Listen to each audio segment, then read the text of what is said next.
El primer contacto con la historia de la escultora Lola Mora lo tuve en la Plaza Independencia de Tucumán, donde está instalada la estatua de la Libertad. Eso queda en pleno centro, frente a la imponente Casa de Gobierno. Allí conocí al guía de turismo Jorge Cáceres.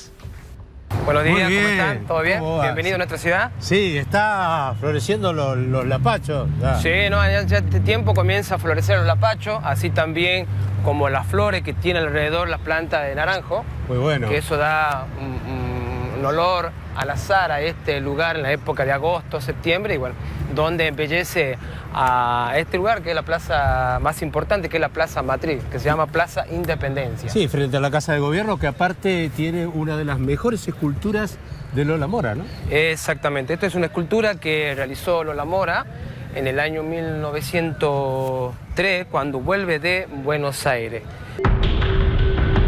Lola Mora esculpió la estatua de la Libertad, que está allí en el centro de la plaza, en 1904. Es un cuerpo de mujer tallado en mármol, levemente recubierto por un ropaje como pegado al cuerpo o como que vuela al viento. Se erige sobre una columna muy sobria y de gran elegancia. Aunque está vestida como una dama, la expresión altiva, la altura en la que se encuentra y la superioridad que emana de la figura la alejan prácticamente del orden de lo humano. El presidente Julio Argentino Roca encargó esta escultura al artista para su provincia. Es cierto que Roca fue su mecenas y algunos agregan que también fue el amante de Lola Mora. Como pueden observar, esta escultura se lo puso, como les decía, mirando hacia el cerro, donde se inspira el modelo de la Victoria Samotracia, es decir, al arte griego, al greco-romano, donde se muestra como una mujer donde tiene una mirada muy decidida, donde rompe los vientos y corta las cadenas. No sé si ustedes observan, sí. en cada mano. Sí, lo tienen las argollas allí. Exactamente, donde también proyecta el pecho hacia adelante y las manos hacia atrás. Al pie de la escultura también se muestra una espada de puño cortado, y donde también van a ver unas cadenas y unos grilletes. Los grilletes como tipo esposas o eslabones que se usaba en aquellos tiempos.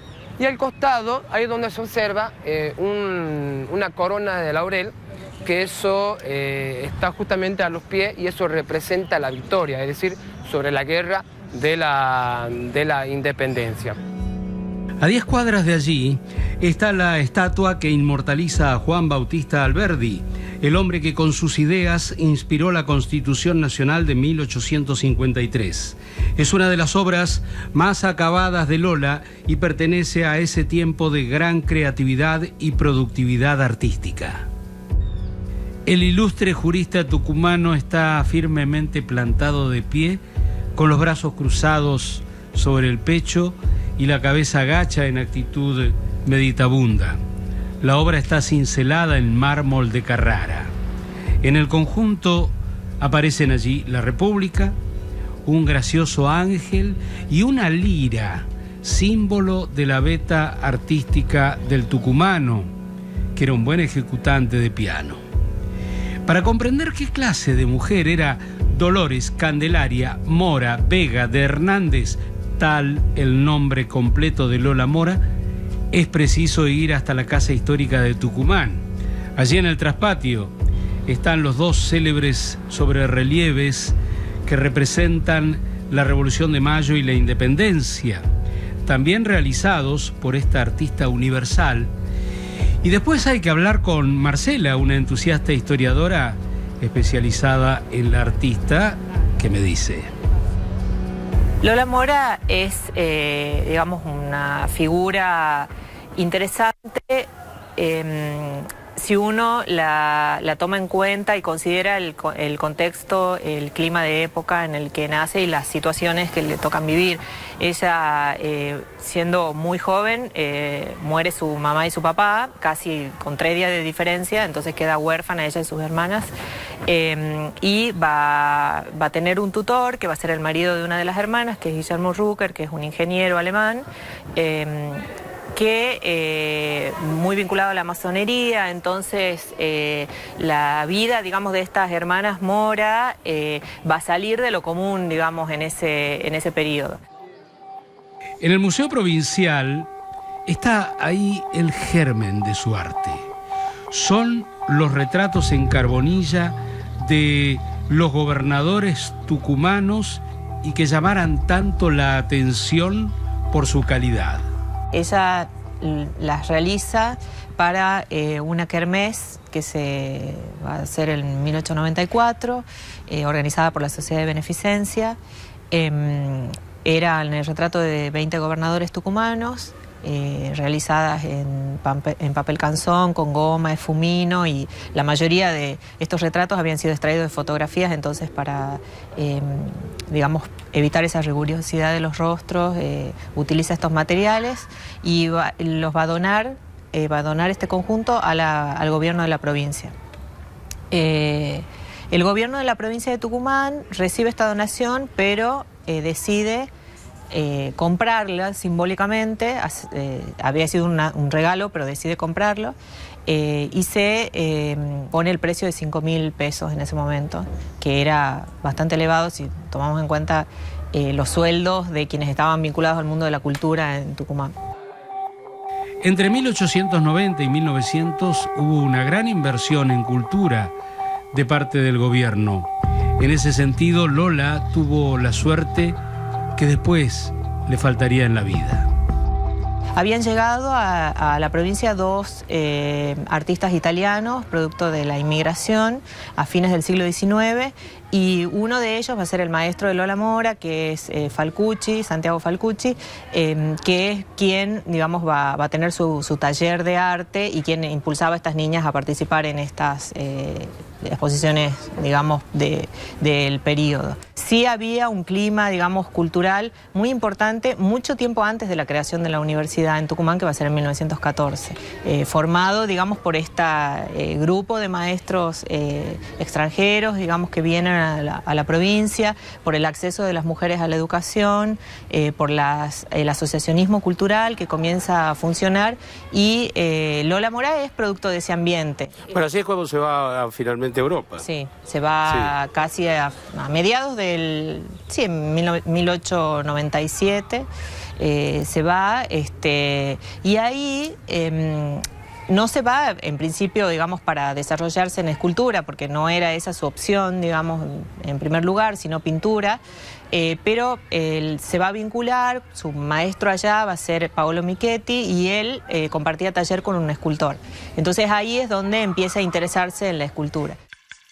Pero al margen de su talento, que empezó a dar frutos desde el mismo momento que se instala en su estudio en Italia, ¿qué hay de esta mujer sobre la que se conoce tan poco? Lola Mora es una figura que ha sido, digamos, explicada desde la historiografía como más bien solitaria y poco vinculada, digamos, sobre todo con otras mujeres de su época, alejada del feminismo en muchos aspectos.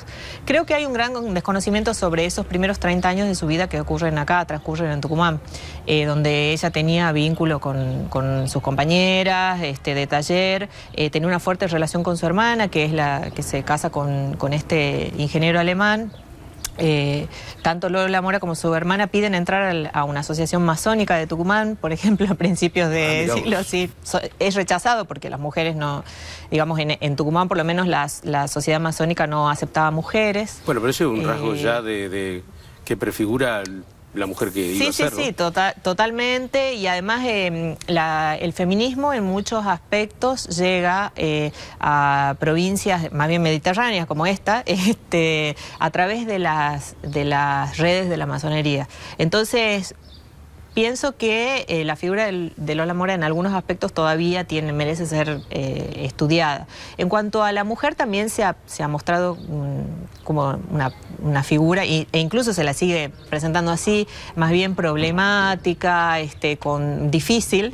Creo que no es un tema menor la orfandad, digamos, de ella siendo tan joven, porque eso también saca quizá otro espíritu a la hora de pelear, digamos, por sobrevivir de alguna manera, porque es un destino bastante trágico. Pero se la vincula o se la asocia como una mujer atrevida, audaz para la época. Sí, una mujer muy audaz, que además Lola Mora tenía un conocimiento exacto de lo que valían los materiales con los que trabajaba, de lo que valía su trabajo, y lo hacía valer, valga la redundancia, cuando le pagaban. O sea, ponía ejemplos de lo que había costado esta estatua, la otra estatua, entonces por lo tanto el Alberdi no puede costar menos que esto. O sea, en ningún momento se achicaba a la hora de disputar su sueldo, digamos. Y eso es algo que las mujeres hacen 100 años después, o sea, estamos haciéndolo hoy, digamos. Claro. Los 2 sobrerelieves de la Casa Histórica de Tucumán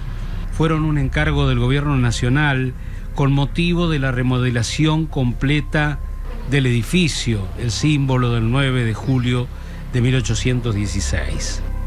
En uno está representado la Revolución de Mayo, el 25 de mayo, en los balcones del Cabildo de Buenos Aires. Este relieve revela un mosaico de tipos porteños de aquel entonces, del momento, tanto personajes de abolengo como integrantes del pueblo.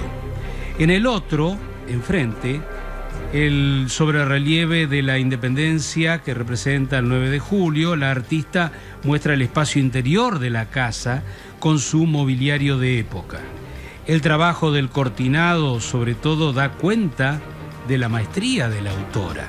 Ahora, entre los personajes aparece Julio Roca, su protector, su mecenas, como decíamos, y habría que agregar su amante. Como sea, tanto por las dimensiones como por la calidad de su ejecución, estas piezas de bronce constituyen ejemplos casi únicos en su género en Argentina. Están esos mitos, digamos, que habría estado con Roca. Con el presidente Roca. Bueno, en realidad, Lola Mora era muy amiga de las hijas de Roca. Él va a ser un mecenas, pero, digamos, reconociendo el trabajo de Lola Mora, no hay ningún indicio de que haya sido el amante, digamos, no.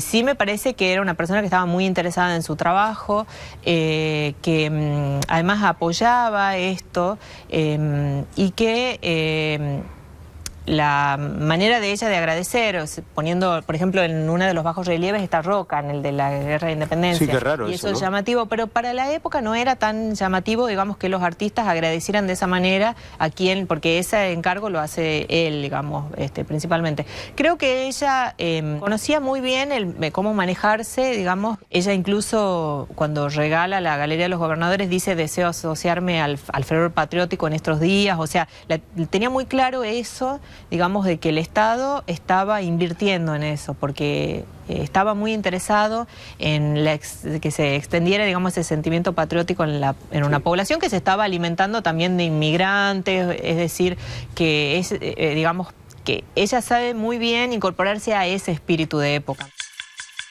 No fue muy prolífica Lola Mora en su trabajo, pero de todas sus obras se puede hablar un rato largo por su maestría o por la controversia que generaron cuando fueron presentadas al público.